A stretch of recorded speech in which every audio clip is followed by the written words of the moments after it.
What is up, guys and gals of the world? Thank you for tuning into the show today. First, I want to apologize for the god-awful audio quality of this episode, as it was recorded in a pretty noisy hotel room on my cell phone.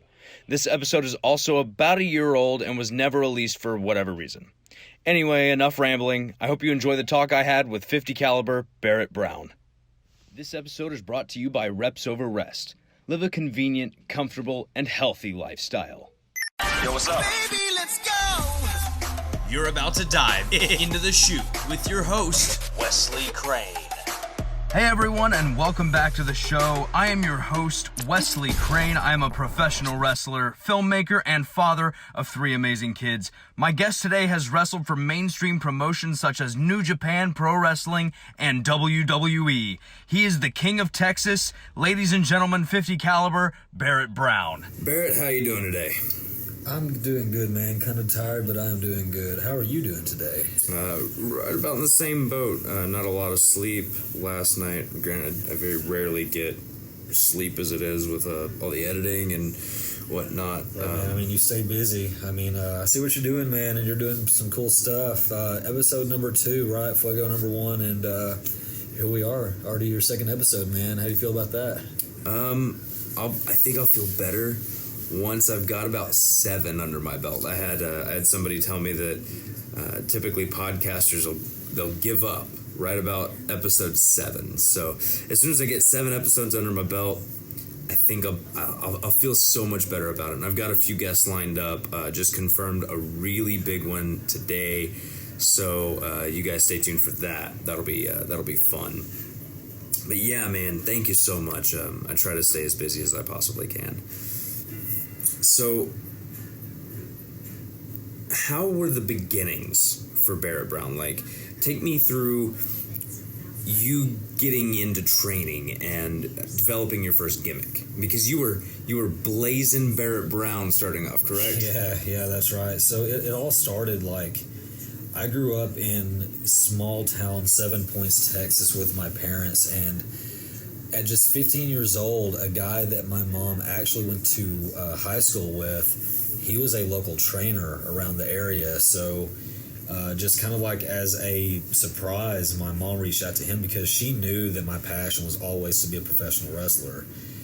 He brought me out, took me under his wing when I was just 15 years old. I started to travel with him, and like you said, eventually they saw me as a little Spitfire kid, and they called me Blazing Barrett Brown. And then from there, over the years, it was the Chosen One, and then it was the pride of professional wrestling and the prodigy of Anarchy in Austin, and then and now here we are with 50 caliber / King of Texas Barrett Brown.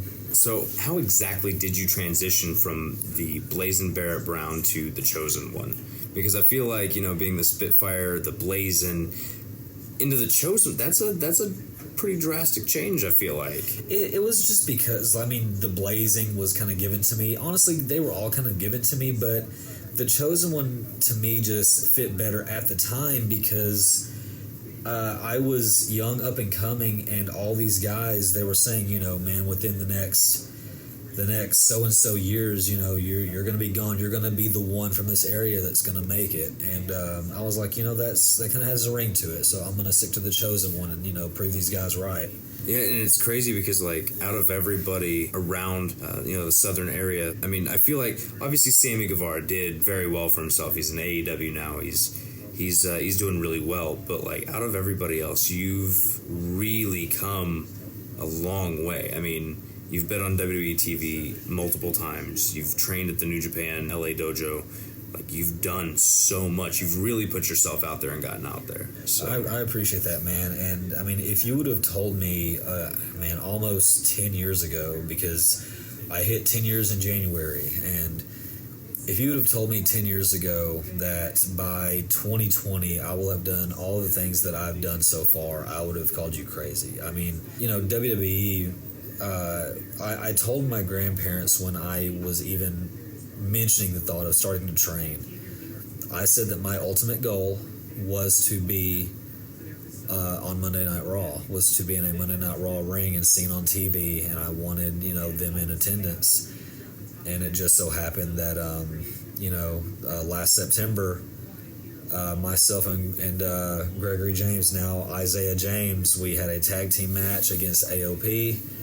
And it was in the American Airlines Center in Dallas, Texas. And that was actually the very first arena that my mom took me to for my very first live event so many years ago. So everything came full circle that day. Jesus, it's been 10 years. Yeah, man. It's flown by. And the thing is that if I could go back and do it all over again, I would. I'm a big believer in, not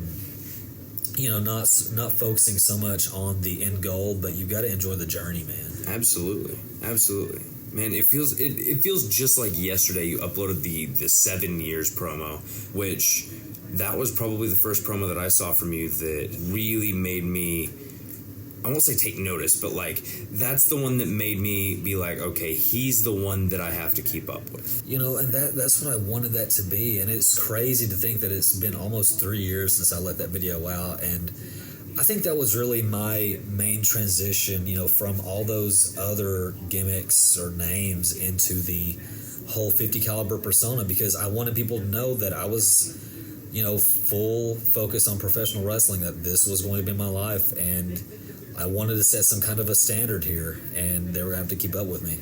So in setting a standard, I feel like there has to be a moment where you realize the potential you have and the abilities that you have. Was there ever that moment where you realize, like, I'm at this level and this is the bar I'm setting? I don't know if there was like a certain moment for me when I kind of realized it. I've always wanted to stay level-headed.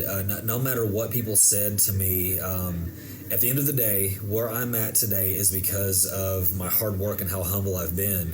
And I never want to change that. There have been a few guys that I've seen that I've known for a while, and success can go to your head, and I don't want that. No matter where I go, I always want to keep those roots. So I think that just I've slowly realized it rather than just all at once because of what people have said. They've made comments about the change in my look, the change in my style, and how what I do makes more sense, how I belong on TV, how I won't be on the indies much longer. Just all these compliments, they come in, more and more, and it's humbling, and and it's a reminder that I'm doing something right. Good, because that's something that I think about quite often, is that physically you look like a professional wrestler. You've got the build, which I know you've been working at for years now, because when I first met you, you had just done WWE, you just worked Braun Strowman as a Maricos, and you came back and I asked you what you were doing, and you pointed me in the direction of Body Spartan because you had just done the Genesis program. Man, I know just as well as I do how much work goes into those programs, man. God.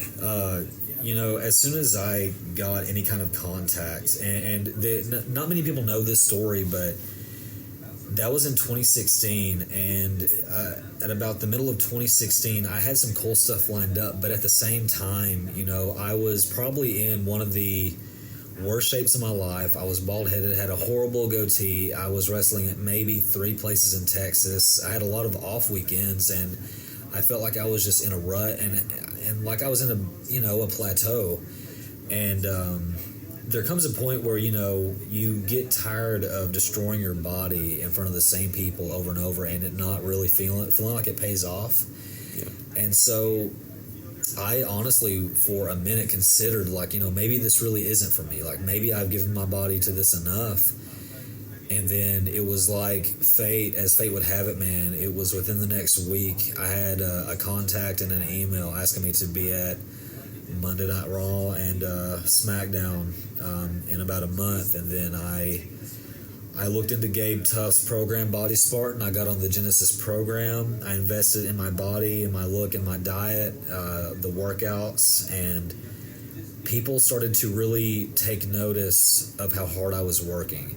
And it opened a lot of doors for me, even outside of the WWE aspect of it, which obviously helped me with my career. Just people notice hard work. And I think that about the end of 2016 through the middle of 2017 was whenever the ball really started rolling for me. And now, back when you did the Genesis program, and now you've done Unleashed too, right? I have. I've done both. I've done Genesis, I've done Unleashed, I've also been through G2, and I know that there's been a few. I wanted to cycle off for a bit and just kind of, let my body readjust, do its own thing, and then get on another program. But, man, they've got so many out now, it's hard to keep up. Yeah, they've got a ton out, and I used to, back when you did Genesis and Unleashed and G2, you could buy those programs singular. Like, if you wanted to do Genesis, you could buy Genesis. Now they have it to where you have to pay like a monthly thing, and it's like $20 a month, but you get like every single program they release. If they release a new program, you immediately get it. As well as you get the Spartan Army, which you get like a free workout every week, a new recipe every week. They do like motivation every week, and every month you get like a special like one-on-one call with them, which is pretty cool. But you're right. People notice hard work, and I feel like as soon as you started doing that, like people really started taking notice, because like obviously you came to WFC when I met you, and I can't imagine how many guys came up to you and were like, "Hey man, what are you doing?" Like asking fitness advice from you, because you as an outsider of WFC, you had a body that nobody else had in WFC. Right, and that kind of seems into what I do now, man. Like I mean, you've been to my place, the facility that I have, and I've told multiple people, man, that if I had to, for some reason, retire tomorrow, I would be happy helping people. Like, I'd be happy being a coach. I love it. I love giving advice. I love it, whether it be wrestling or, fitness or a diet or whatever. I want to give back to this. And I always tell people this. I always tell them that, I owe wrestling everything. Like, wrestling doesn't owe me a thing. And in my opinion, if you think that wrestling owes you anything, you should just get out of it now. Because I firmly believe, and you and I talked about this, that whatever you put into this business is what it will give back to you. Absolutely. And I mean, no matter how long that's going to take, because, I mean, I'm almost 10 years in, I'm still unsigned.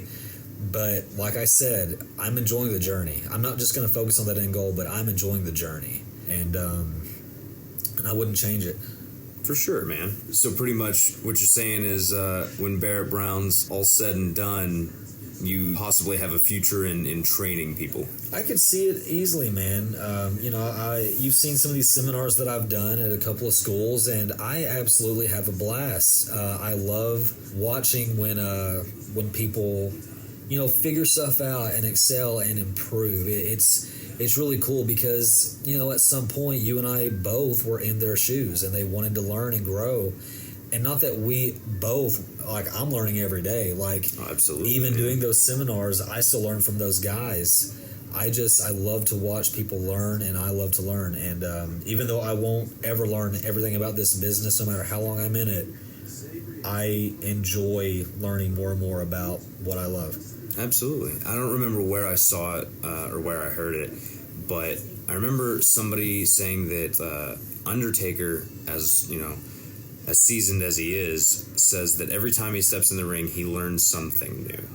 Absolutely. But until the day that Barrett Brown becomes a coach or a trainer rather than a full-blown wrestler, until that day comes, you've got many, many, many matches ahead of you, and you've got some big names coming your way. And I know you've already had some pretty big names like Pentagon Jr. and guys on that level. Right. Who has been your favorite match as far as like a bigger name goes? Man, I think just for the sheer feeling that I had when I was only 18 or 19 years old, and it was a national TV taping in Arkansas, and I wrestled Cowboy Bob Orton, and we wrestled for like 12 minutes, and man, I guarantee you, I got about 5 years of experience in 12 minutes with that man. Like, it was unbelievable. I mean, we locked up, he put me in a wrist lock, and the crowd was already chanting, "This is awesome." And just to have that feeling, to know that you had a crowd in the palm of your hands. I was in there with a legitimate Hall of Famer, like a living legend. It was unbelievable. And I think if I had to say like a technical aspect, like you mentioned, Pentagon Jr., that was still to this day one of my favorite matches I've ever had. So you say you got so much experience in the ring with Bob Orton. I know that you and I had talked about it one of the times that I went down to Anarchy Championship Wrestling.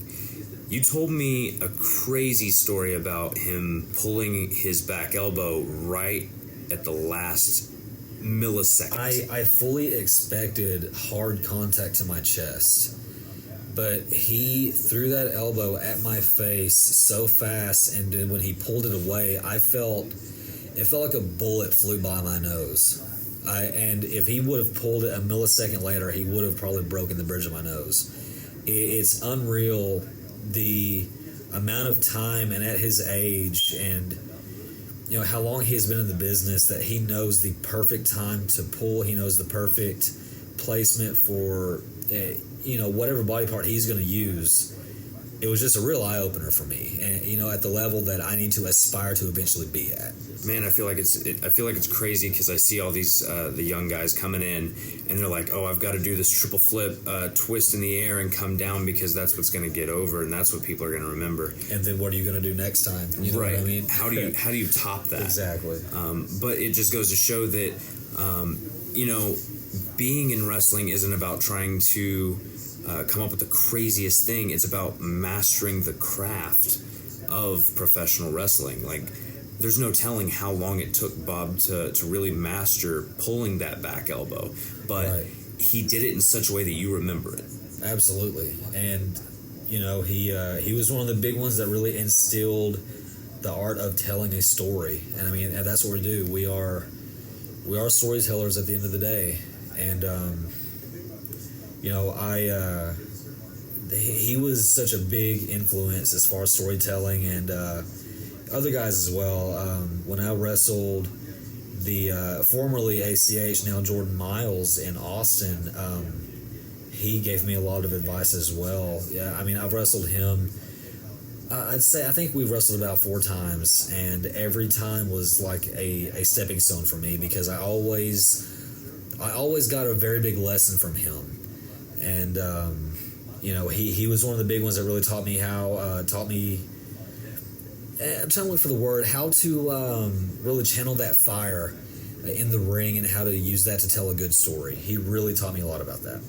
I hear a lot that ACH was like another breed of athlete when it came to talent. As far as athleticism, he was in a league of his own in Texas. You've got a lot of guys that do a lot of flippy stuff, but he had such a way that he knew where to place his stuff, and he had such body control. It was unbelievable. Yeah, I mean, when they say that he was in a league of his own with his athleticism, they are absolutely correct. So I know that Ricochet and Will Ospreay were 2 huge names when it came to like the flippy stuff, the more cruiserweight style of wrestling. Would you put ACH in that in a trio with them, and say that was probably the level he was at? I think in a certain aspect, yes. Obviously, he's not as per se flippy as Ricochet and Ospreay, but I think that that's also because he knew that at this point in his career, he didn't have to do that. You know what I mean? Because there's a certain expectation. Because at this point in Will Ospreay's career, if he goes to the ring, he has that expectation of, he's going to do all this crazy stuff. Absolutely. It wasn't necessarily like that with ACH or Jordan Miles. It wasn't necessarily like that with him on the Indies. They knew that he was the guy in Texas and that he was going to test his opponents. He was going to be physical. He may pull out a flip or 2, but he was going to get the win. And I think that that was the expectation. So he knew that he didn't have to really risk his body as much as others with the flippy stuff. But as far as like a heightened expectation, he was definitely still up there with Ospreay and Ricochet. Oh, for sure. See, you say that Ospreay, like, people expect that of him. Right. Every time he goes out there. And I know that Ospreay is facing Lance Hoyt in the G1 tournament this year, which we've been heavily promoting. Absolutely. It's the reason that we're in San Antonio tonight. filming this in a hotel room in San Antonio at 12:08 a.m. But like, you've got to. I know you told me earlier, Lance is one of the best bases in the business. So I'm curious to see how Ospreay works with Lance and vice versa in the match. If you haven't already seen their first match at New Japan Pro Wrestling, I highly recommend you watch Lance Archer versus Will Ospreay. That match was absolutely insane. If you can only find highlights, I recommend it because it proves that, you know, Lance may be a Texas guy, but he is also one of the, in my opinion, he is one of the most underrated and best kept secrets, not just in Texas, not just in the U.S., but I think that he is one of the true bests in the world in professional wrestling. So you say, you know, not only is he a Texas guy, I feel like I hear a lot of people say that Texas is a quote-unquote black hole, and it's almost impossible to escape it. Obviously, we've seen some, such as Lance and, you know, Sammy, get out of Texas, but I feel like that's almost a stigma everywhere. Like, I hear everybody say that Oklahoma's a black hole, and I hear everybody say that, you know, there are certain parts of the Northwest that's a black hole. Like, what is your take on that? I think it just stems from people wanting to join that whole clique of negativity, because I disagree completely. I think that Texas is becoming the hotbed of the U.S. Since I broke in, we have gained such an amazing amount of good talent in Texas that have gone on to do great things. And I mean, you look at legends, even like legends of this business, like Stone Cold Steve Austin, Shawn Michaels, The Undertaker, Booker T. I mean, and even more, they're all from Texas. And there are a lot of guys here, hopefully myself included, that are trying to carry that legacy. Texas is nothing, it's not a black hole. This is becoming the new hotbed of professional wrestling in the U.S. Man, I was listening to a Joe Rogan podcast with Kevin Hart, and Kevin said that, you know, something very similar to what you just said, in the fact of, like, everybody's trying to jump on that negativity train. Absolutely. It's cool to be negative now. Like, that's what people want. They want to see negativity. They want to feed off of it. It's like, you know, we talked about the new Aladdin movie that came out. We both really enjoyed it. Right. But I've heard people say, you know, it sucked. Right. And there are people that will, like, jump on it and be like, no, that sucked. That was ass. And, you know, you're like, okay, why was it? Why do you say that? Why was it bad? Why was it ass? You know, and they'll be like, well, I got my reason. I'm gonna say it. And, like, they won't actually give you a reason, right? But they just want to be negative about it.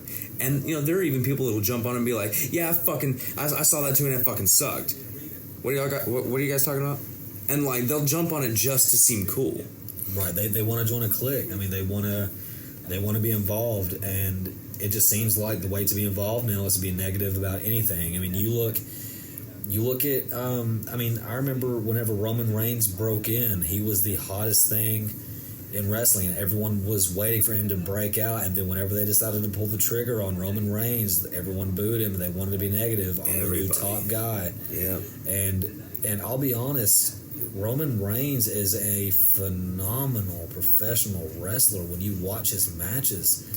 You know, and I hated the fact that everyone was, you know, really just shutting his stuff down, because the dude is good.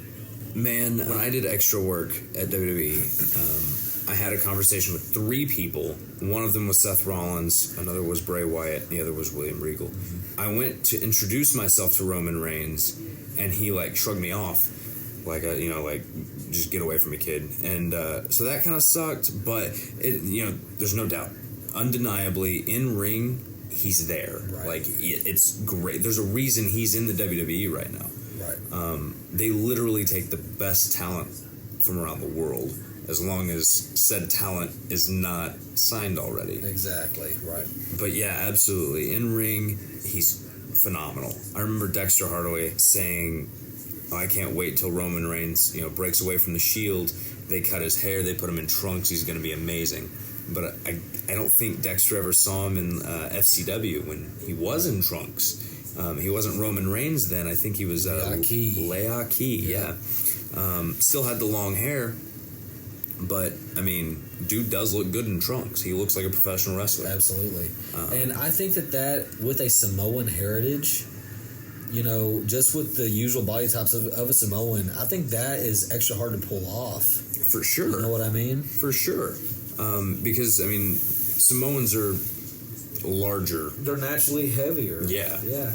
Granted, he is carrying the heavier in muscle mass. He's not really carrying it like, most of his cousins in a larger. How do I say this? In a. He's not fat. He's not fat.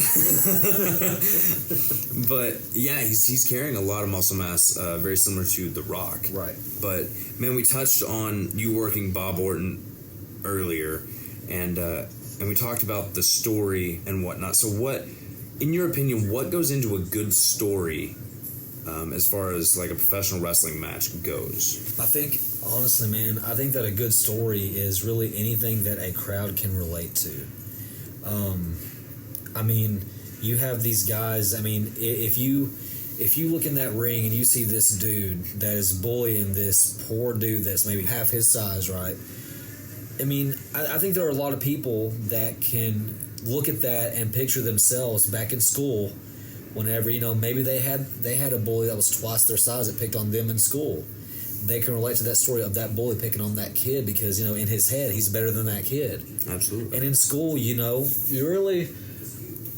kind of, at that time, you couldn't really punch that bully in the face, but, brother, you want them to hit them in that ring, and then whenever that baby face comes back and hits that bully in the face, that it's kind of like living out what you wanted to happen a long time ago, and you can relate to that. You can relate to that feeling of being bullied and wanting to fight back. And I think that, anything relatable can make a great story, and it can make people invest because they can feel it. So I 100% agree with you in that aspect, but we also have to kind of touch on the subject of like, while we want this to be relatable, we don't want it to be so relatable that they could literally go to Walmart and see the same fucking thing. Right. Exactly. Like when I feel like when a crowd goes to a professional wrestling show, they want to be entertained. They don't want to come and be like, oh, that's, so-and-so. Man, I could come pay $20 and see him, or I could just go over to his house later and play video games. Right. Well, do you know the difference between, like, say, an MMA fight and professional wrestling? Tell me. It's the anticipation. Like, when you go to professional wrestling, like you said, a pro wrestling match, you're going to get involved. Usually those wrestlers will involve the crowd in some way. Like, you pay to be involved in their story in some way. Oh, for sure. Not so much in MMA, they're just punching each other, trying to knock each other out, but in professional wrestling, that crowd is involved in some fashion, and especially more nowadays than others. Which is crazy considering, like, I feel like professional wrestling has this stigma about it where it's like, it's quote-unquote fake, so it's not cool to, like, go to a wrestling show. But it's cool to go to an MMA fight because, I want to go watch these guys beat the fuck out of each other. But I don't want to go to the wrestling show because it's, while they might let me hold the guy's arms while they beat the fuck out of him, it's fake. And I feel like fake is the worst way to describe anything. It really is because, to the people that think that it's fake, you got to realize those falls, those bumps, a lot of those hits, those chops, those are 100% legitimate. I can't tell you how many scars I have on my head, on my nose, on my forehead. And the only off season that we get from professional wrestling is either if we don't take bookings, if we get hurt, have to take time off, or if we just choose to quit. Those are the only off season we have. That's up to us. Otherwise, we are traveling on the road. We may travel.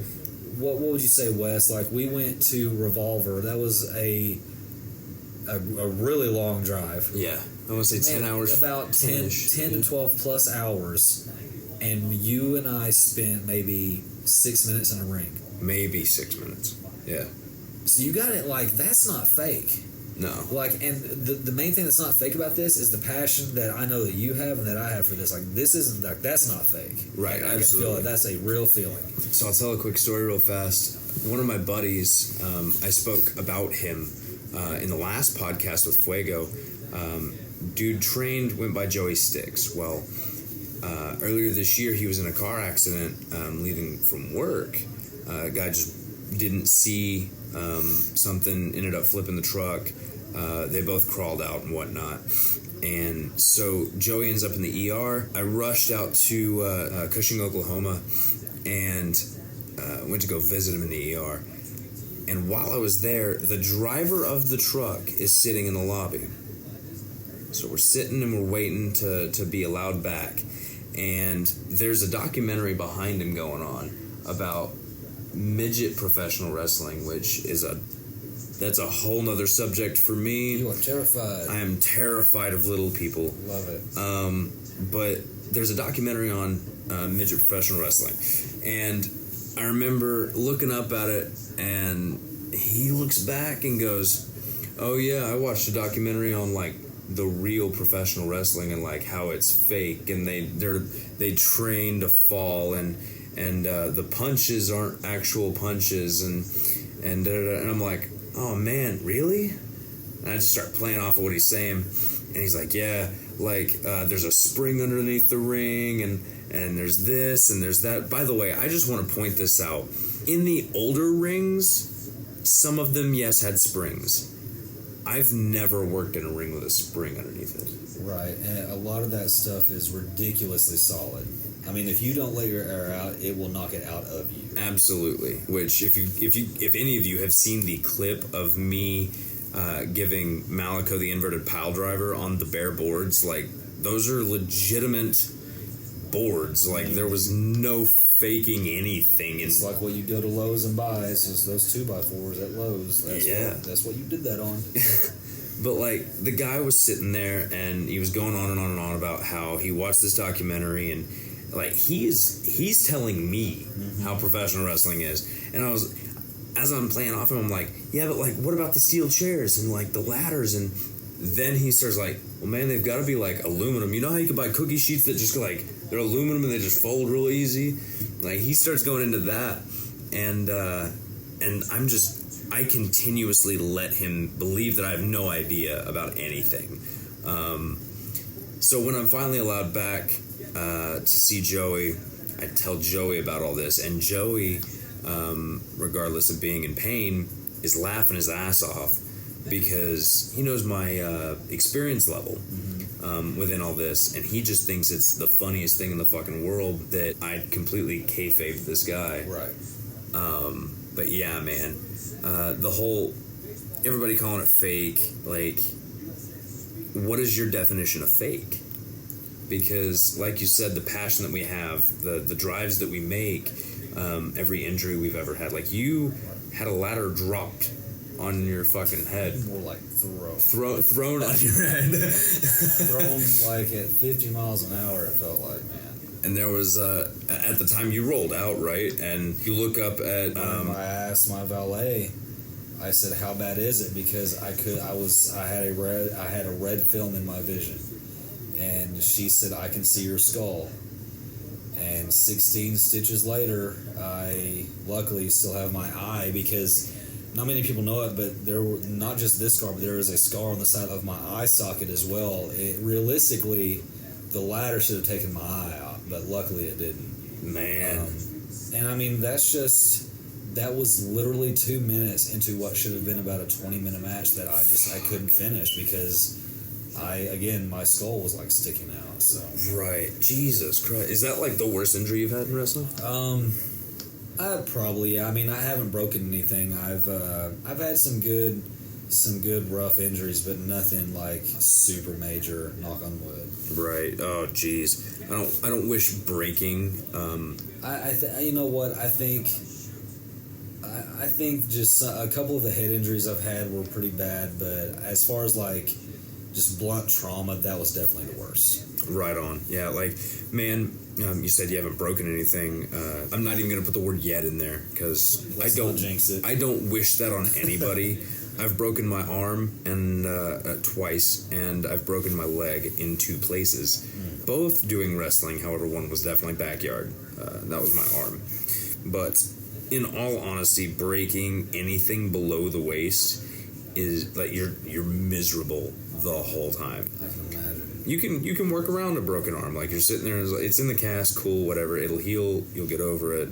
Yeah, it sucks that you can't use that arm. But when you have a broken leg, and you're having a hard time walking, if you gotta piss in the middle of the night, trust me, it is the hardest fucking thing you're gonna do.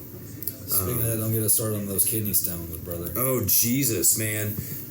Past kidney stones when I was 21. I was working at a desk job. That sucked. I got a buddy going through it now, a fellow wrestler, so that's fucking terrible.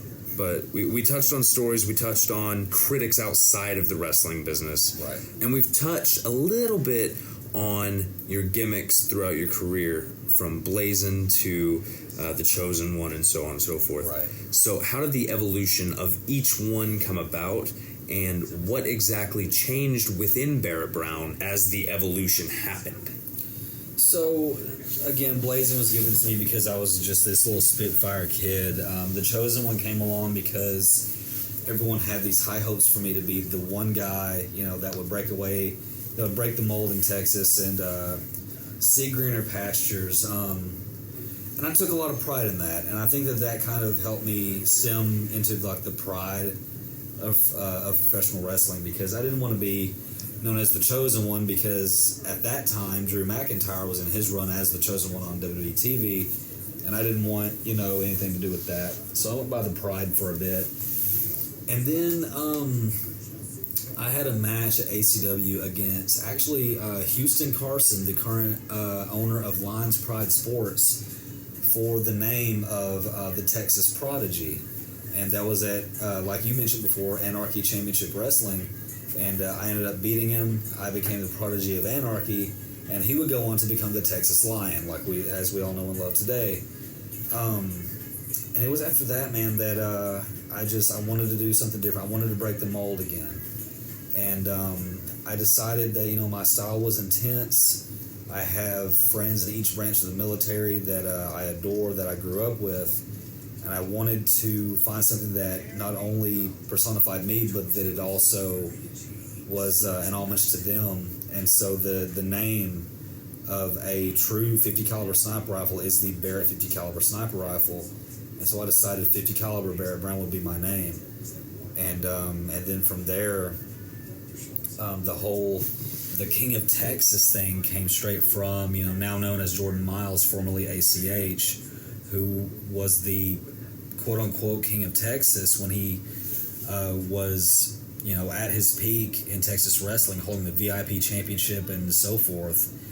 And when I wrestled him last year for the VIP championship and he retained, he got on the microphone and he told me, "Once I'm gone, this state is yours." And eventually I would beat Gino and Shane Taylor in a triple threat match for the title. And then to solidify my place, now that ACH is gone, I beat Shane Taylor in one of his farewell matches before being exclusive with Ring of Honor to pretty much officially become the King of Texas. And I know you were the first to see it in person, but oh my God, beautiful. Rockwell Masks has put his genius together and mixed the 50 caliber and King of Texas to come up with some crazy interest gear for me. Absolutely. And if you guys don't know who William Rockwell is, go look up Rockwell Masks. He's done some amazing work. Not only did he do my new recent mask, the self-proclaimed Satan mask, but once you guys see Barrett's stuff, it's on another level, guys. I know Rockwell also did some stuff for Mustafa Ali in WWE, as well as Alexa Bliss for WrestleMania. OVE. I mean, the guy stays busy, and and he loves what he does, and you can tell. Absolutely. And no matter how busy he has always stayed in touch with me. He's given me his ideas, easy to work with, and top quality person, top quality work. I could not recommend him more to people that want to really invest in themselves and bring their ideas to life. Yeah, if you get something from him, whether it's a $100 piece or a $600 piece or more, it's worth every penny. Absolutely. Because the dude puts love into every single piece he does, and you can see it. So I couldn't say enough good things about William Rockwell and Rockwell Masks. But right now, we're going to take a commercial break and thank our sponsors. Reps Over Rest is a fitness line specializing in edgy, affordable apparel and gear. Their products are inspired by and created for individuals dedicated to the fitness lifestyle, in addition to those who just enjoy dressing in an athleisure style. Reps Over Rest is a brand that is focused on motivating and inspiring individuals through their apparel, gear, and overall message to live a healthier, motivated, and more active lifestyle. Their products are created with the fitness enthusiast in mind, and their Ultimate Lifting sweatshirt, in my opinion, is one of the most genius things ever created. They combine the popular use of wrist straps and lifting straps with the ever so universal love of a sweatshirt. Not only solves the problem of constantly losing or misplacing your gear, but also serves as an intense training aid. So go check out their website at www.repsoverrest.com and use the code CRANE10 at checkout to save 10% on your total order. And now, back to the show. And we're back with Barrett Brown, 50 caliber, the King of Texas, Blazin', the Chosen One, whatever name you want to call him. All the above. All of the above. I almost went by that, by the way. All of the above, Barrett Brown. Oh my God. I was like, everyone's got, everything. I was like, I'm just going to be all the above, Barrett Brown. Man, we touched on it a little earlier, you going to WWE, working as a Maricos against Braun Strowman. How did that all come about? What was the process like for you getting picked for that spot? Man, it was weird. So I was in a really weird spot in my career about in the middle of 2016. Even though I had opportunities coming up, I wasn't in the best shape. I, had a shaved head, had an awful goatee. I was wrestling like maybe a couple of weekends a month, just at some small shows in Texas, not really doing anything else. And I was at such a plateau that I was, thinking like maybe this isn't for me. Like maybe I've run my course. And it's just like fate would have it. About a week later, I got an email from WWE asking me to be at Raw and SmackDown in the next month, and I went. They needed someone for Braun Strowman, and I was the unfortunate soul that was on TV and got destroyed by Braun, and it was absolutely one of the most surreal moments of my life. And I'm so grateful that happened at that time, because I honestly don't know where I'd be right now if I hadn't have gotten that email then, because that was really kind of the spark that ignited my fire again. It really had me invest in my body, invest in my look, invest in my diet and working out. I reached out to Gabe Tuft and Body Spartan and really got on their programs, and it got me ready for TV, and it got people notice the hard work, and I'm a firm believer that people will notice that they'll see and they'll appreciate the work you put in. You just got to stay consistent, and I believe that consistency has always been key to hard work. Oh, absolutely. Now, that wasn't the only time that you've worked with Braun Strowman, correct? Correct. It was, January of 2017 or 2018. Yeah, I think it was January 2018. I did security, and I was the security guard that he threw over a cameraman, a barricade, and threw a table. So that happened as well. So I can't get away from Braun. He's that one force you'll never get away from Braun or tables there. Yeah, because you actually also had a spot WrestleMania weekend for the Hall of Fame, right? In New Orleans. I was the producer that the Dudley Boys put through their table at their Hall of Fame induction ceremony. Now, I thought this was funny because you come back and you're telling me, Bubba comes and he's like, just like Mae Young, brother. Dude, I thought he was going to throw me off the stage, man. Like, I thought I was going to fly off that stage through a table. Because I was like, wow, this is going to suck, but man, I'm going to love every minute of it. And he grabs me, and I watched Devon just walk to the back, and I'm like, well, where's he going? He's like walking down the stairs. What are we doing? Right. And I'm like, oh, then in my mind, I'm like, oh, of course, Barrett, on the stage so everyone can see it. I got excited. I was ahead of myself, but, I was ready to get thrown off at stage, man. I was going to do whatever they wanted me to do. Well, I was ready for it. I'm sure that when he told you, just like Mae Young, like, in your head, you're like, well, fuck, he like powerbombed Mae Young off the stage. Right, like he's jumping with me. Yeah. Like we're going down, brother. Man, that's hilarious. Now, was it that Monday you were on Monday Night Raw? No, it was actually it was later that year. It was in September. Myself and Gregory James had a match with AOP on Monday Night Raw at the American Airlines Center in Dallas, Texas. And which was a full circle experience to me because that was the same venue that my mom took me to for my very first live event for WWE. Somebody in WWE must really fucking like you, because I see it time and time again that, you know, AOP or Heavy Machinery or a tag team is going to go in there and destroy quote unquote local talent. Right. And every single time they'll flash, you know, a name of whatever the fuck. Man. And they legitimately gave you guys a nameplate. We had a nameplate with our actual names, and I'll be honest, we got done with the match and we got to the back. We got to the extra talent locker room, and one of the guys back there that was watching it took a screenshot of the little TV that was back there for us to watch the show, and it had our nameplates, and Greg, now Isaiah, we just broke down and cried.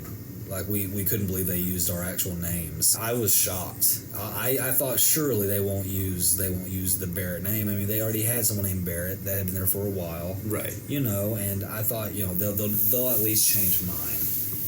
They didn't. I couldn't believe it, and such a surreal experience, man. Oh, for sure. So surreal. Have you YouTubed that at all? That match? Yeah. Oh, yeah. I've watched it like 16 times. Dude. So I mean, like, even on YouTube, they don't have, you know, AOP versus local talent. It says AOP versus Gregory James and Barrett Brown. The title has our names in it. It doesn't say local talent. It doesn't say, you know, two local guys. It is written out Barrett Brown and Gregory James. So, I mean, somebody in WWE must really fucking like you They guys. must. It might be Braun. It honestly, I mean, it might be.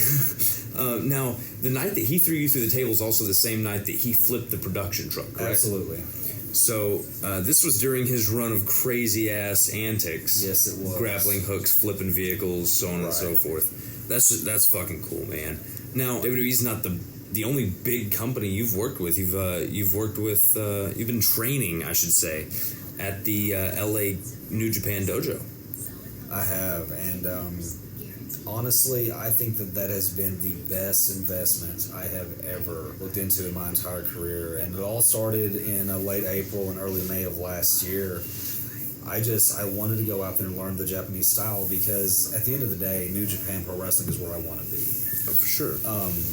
And just, you know, I went in there with, you know, I was pretty confident that I could get through everything, but I didn't realize, you know, the small differences in what they do and the footwork and just the placement of small details and just being and you know, progressing and learning and being under the learning tree of Katsuri Shibata has been unbelievable, man. And this is the point now when I go, I'm basically, I hang out with Shibata, I hang out with the guys, I stay at the house with them, I eat with them, we hang out, we BS together, man. It's another situation of if you would have told me this like 2 years ago, I would have said you were a liar. That I'd be like good friends with Shibata.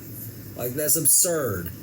I literally drive him around and listen to him tell BS stories. They've got to be BS, but it's unreal, man. I'm very, very fortunate. So, do you have like a funny Shibata story that you can share? So, the first time that I stayed at the old dojo house that they have in LA, I was on a plane heading that way, and Shibata was getting picked up from the airport by one of the young lions out there named Carl Fredericks. And Carl picks up Shibata, and granted, let me just reiterate this. Because of the way that I sign up for these camps, I sign up with my legal first name, which is James. My name is James Barrett Brown, so I signed up as James Brown. And Shibata he calls me, James Brown. So Shibata and Carl are on the way to the house talking about music. And Shibata, changing the subject, asks Carl if he knows who James Brown is. And Carl says, "You kidding me? Yeah, I know who James Brown is." And Shibata's like, oh, yeah, he stayed at house with us. He's like, what? he was thinking the musician. The musician, yeah. Shibata's like, yeah, James Brown stayed with us. He's like, my wait, God. what? That's hilarious. So, not very many people, outside of the circles we run know you also have a training facility in your house. I do. So where I live is an old renovated storage facility, and the old office building has been renovated to where I have a full living room, kitchen, bathroom, bedroom, and you open one door and it opens into an old open space, an old huge garage, and it houses a ring, it houses full weight equipment, battle rope, pull-up bar. I mean, the works. I legitimately have a small dojo at my place, and it's something that I love to have, because if I ever get discouraged or if I ever question why I'm doing this, I just have to look out this window and see that ring, and I know that I have no excuses to not be better than I was the day before. For sure. So, what drove you to create it, essentially? Basically, just my desire to be everything that everyone has said that I would be.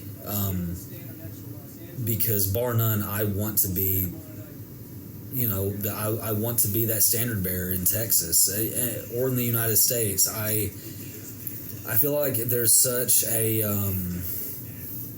what's the word I'm looking for? People are such an expectation of me from certain people in certain ways, and I don't want... One of my biggest fears since I was young has always been to let people down, including myself, and I think that I'm my own biggest critic, and I don't want to let myself down either. So having that ring, having full access to a facility that I literally don't have to drive to.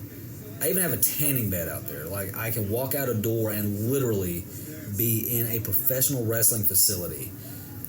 It's so I have no excuse to not be everything that they say that I can be. Oh, for sure, man.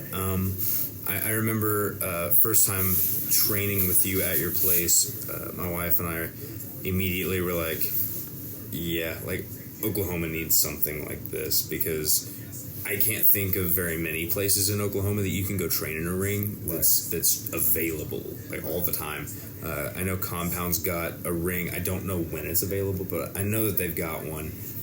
But I also know that there are people that aren't in good standings with Compound. So, where are they going to go? Oh, they're going to drive all the way to Bristow to train in Brandon Groom's ring. Well, some guys don't want to make that drive.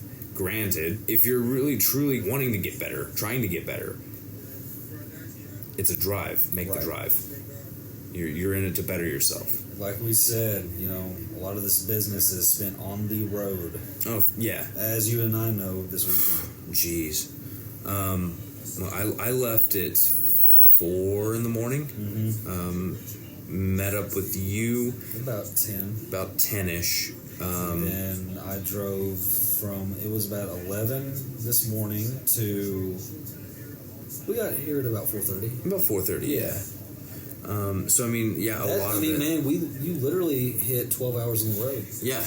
Yeah. So, and I've been awake the whole time. Right. A lot of it is spent on the road. So if you're worried about driving 30 minutes to better yourself, you should probably reevaluate what you're doing. And honestly, even if that's not just a facility, but even if that's just the gym or a tanning salon, invest in yourself. For sure, man. I can honestly say that when I did start hitting the gym, I became a better worker in the ring because I was a little bit more confident. I was confident in myself, absolutely, but I was physically capable to do more. I was stronger. I was faster. I was literally becoming an athlete. Absolutely.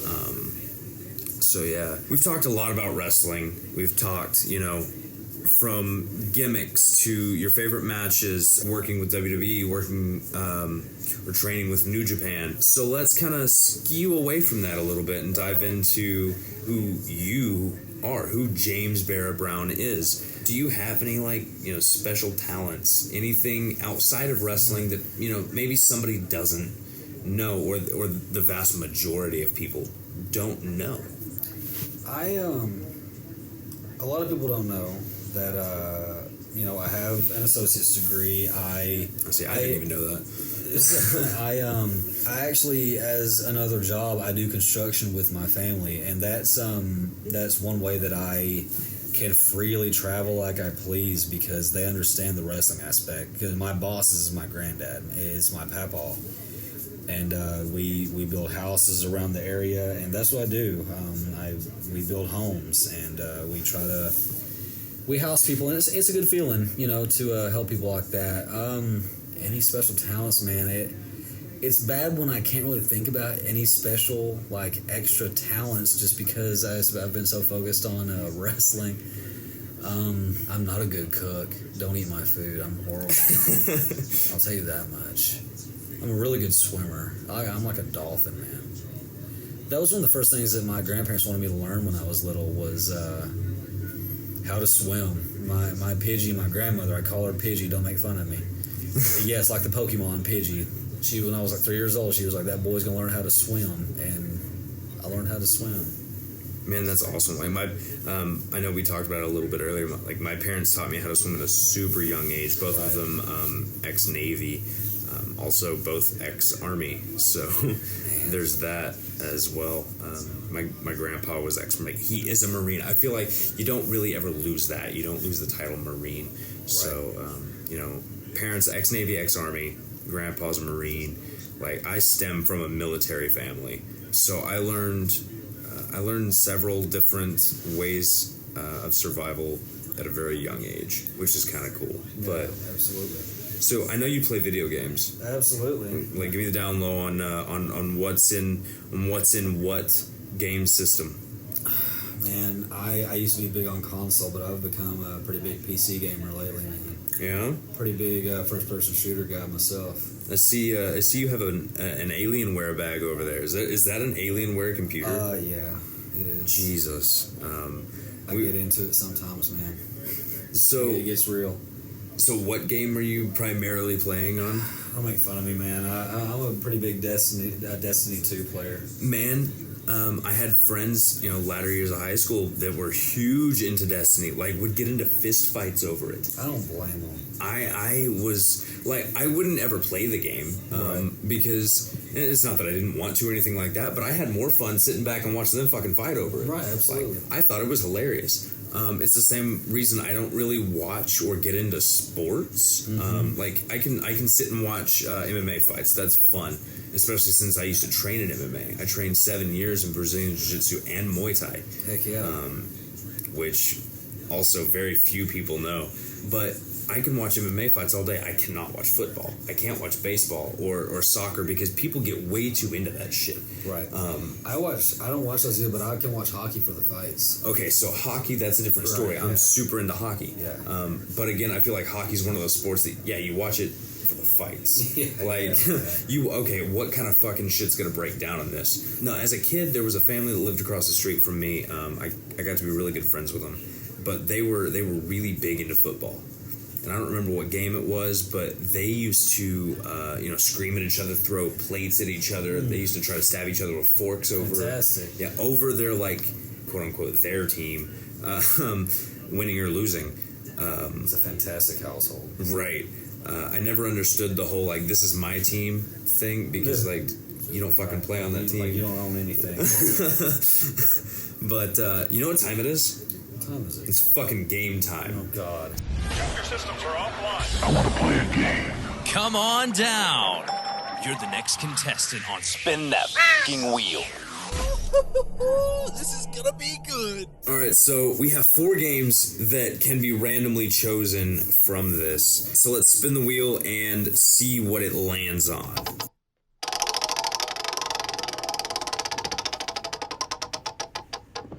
And today we are going to play Hot Shots. So the rules of Hot Shots are, we each have 3 questions that can be asked. And these questions are not for, like, the faint of heart. These are brutal questions that are, in one way or another, humiliating or something like that.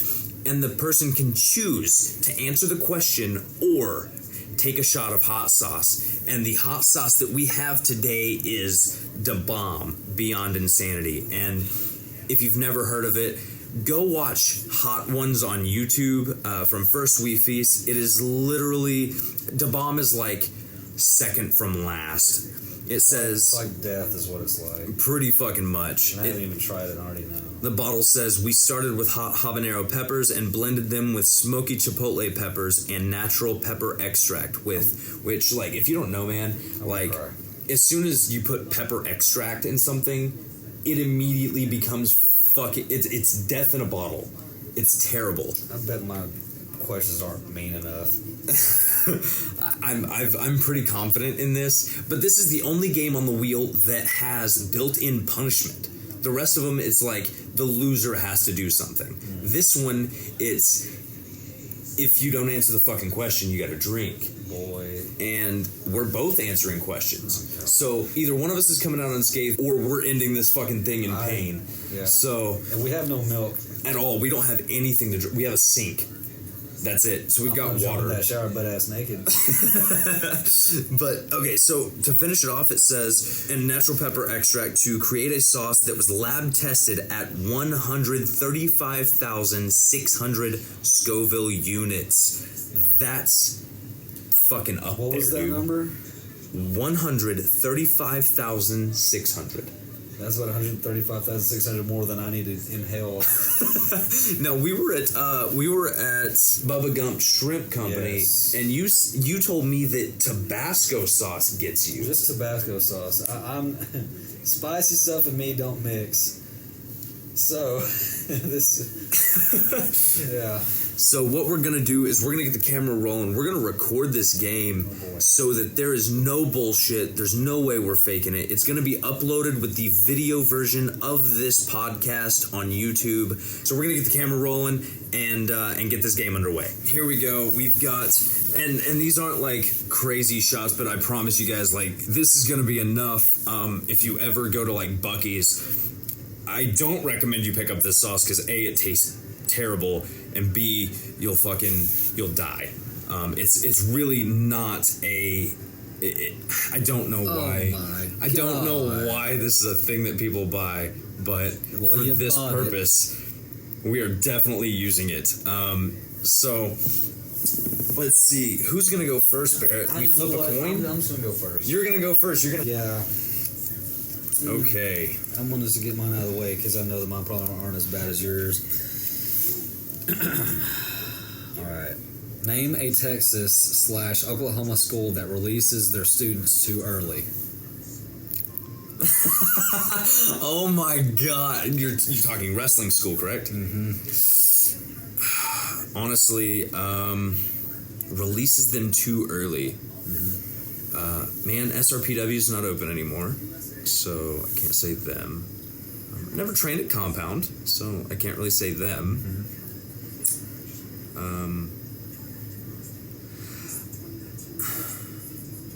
I'm not even going to count BPW because there's not an actual class.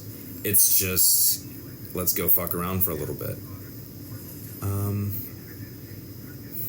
Probably, honestly, like, I love WFC to death, but I'm going to say WFC because, you know, they get in there, they stretch, they roll, and then it's just whatever at that point. You survived. I knew you So would. round one, I'm good to go. Don't have to take a shot. All right. Name the top 3 most overly dramatic people in professional wrestling. Oh, this is okay. So this one's easy. Overly dramatic. See, all right. Yeah. Overly dramatic. Kai Faden. Like, right off the bat, I love you, brother, but Jesus Christ. All right. Overly dramatic. I really hope this last one gets you. You're gonna hate me, dude. I saved this one for last. You're gonna hate me. So Kai Faden, first off, you said 3, right? Yeah. So, let's see, Kai Faden, Jerry Dean, who is Tommy Dean's brother. Okay. There is constant stuff going on. I actually unfollowed him on social media because of it. Okay. Andy Dalton. he has like for a, you know, a male in his mid 30s, got way too much fucking drama for me. Good job. Proud of you. Round 2. I'm good. Okay. Final round. You Hey, ready? I'm not fucking losing this. I lost against Fuego. I had to drink out of his shoe. Not fucking losing this one. You must choose me or Dalton. Oh, wait. In what aspect? In just like as far as like Every aspect. okay, every aspect. Like, as a person, as a wrestler, me or Dalton. Ah, goddamn. Is there a fucking cow outside of our door? What the fuck was that? I don't know. But, Okay. So me or Dalton, or you or Dalton. yeah. So Andy has tried to save me in an aspect. I told you I don't really drink anymore because Randy Wayne really fucked that up for me. In the last sip of this Jack bottle that Randy bought me, I drank every bit of it. I was down to the last sip, and Randy was like, "You have to finish that. I fucking bought it for you." And Andy, sitting on the edge of the pool, was like, "You don't have to finish that. Like, dude, you're fucking wasted. You don't have to." Yeah. And I didn't listen. I fucking drank it anyway. Threw up all over the like all in the pool that I was in. There you go. All you hear is Greg James go, "Ew," like in this fucking. That sounds just like him. Yeah.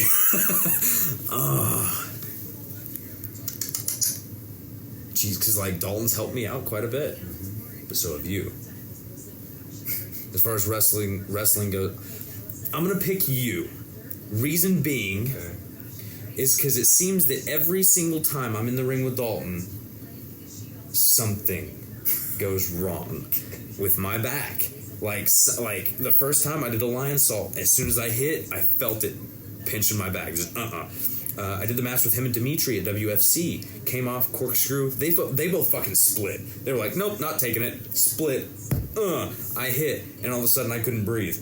The only match I've ever had with Dalton involved that I didn't get hurt or something go awry in is the 4-way. Oh yeah, with me, you, him, and Sammy. Yes. The 4-way at PWR. However, I'm also certain that Dalton is secretly planning to do something to me because he is constantly offering me to stay at his place anytime I'm down in Texas. Yeah, that's dangerous. And that's scary. Danger. Danger, no good. Okay, so I survived all 3 rounds. I'm aware of that. Have at it. Are you ready? Let's see it. Okay, so what's the most embarrassing thing that has ever happened to you? It doesn't have to be wrestling, just anything in general. Most embarrassing. So I went to a pretty big high school. Okay. Talking at one point a 4A at high school. We had like this new spiral staircase, and my backpack was a little full and had the zipper was a little undone. I didn't notice it, and I lost my footing and I fell down that staircase and I threw shit everywhere, bro. I mean, papers and pens were flying as I was rolling down the staircase. Fucking scene from a college movie, huh? Absolutely. Yeah, dude. It was fantastic. Okay. Are you a card-carrying member of the Eat a Booty gang? I am not. You're not. Okay. Round 1 and 2, good. Ready? Joey Mercury, what are your thoughts? Good.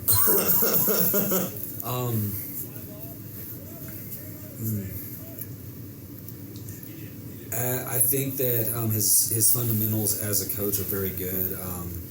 I disagree with. I think I disagree with a lot of true thoughts. I think that he can be a very hard. He can be a very, very big hard ass.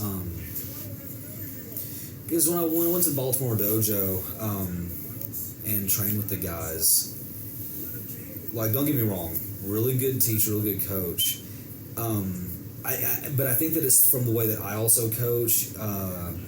I'm not like a super hard ass. Like, if I see people trying and struggling, like, I'll try to coax them through it and be positive. But he's in a more of like a drill sergeant type, which I don't necessarily agree with. I'm not saying he's not a good coach.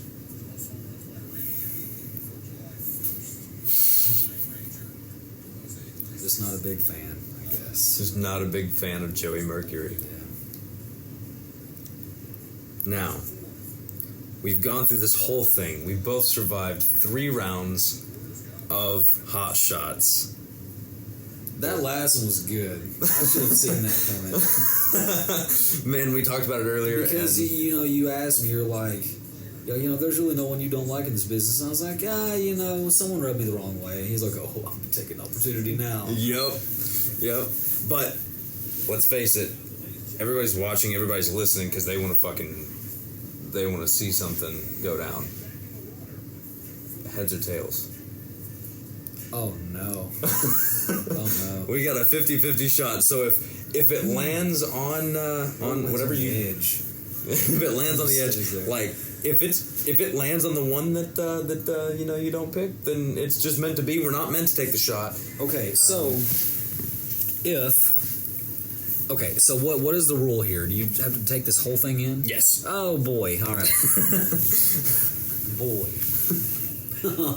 Oh boy. Yeah. So basically, if it lands on what I call, you drink it. If I'm wrong, then I drink it. Is that right? Oh boy. Just flip it. Just flip it. You're gonna call it. Yeah, I'm gonna call it in the air. Tails. God almighty. Here we go, guys. Barrett Brown taking the shot of the bomb beyond insanity. God. Look how much.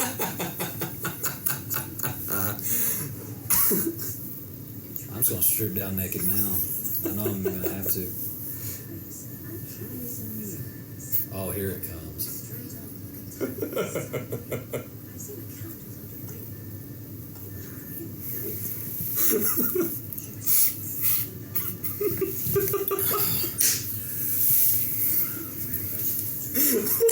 I know that shit's fucking hot.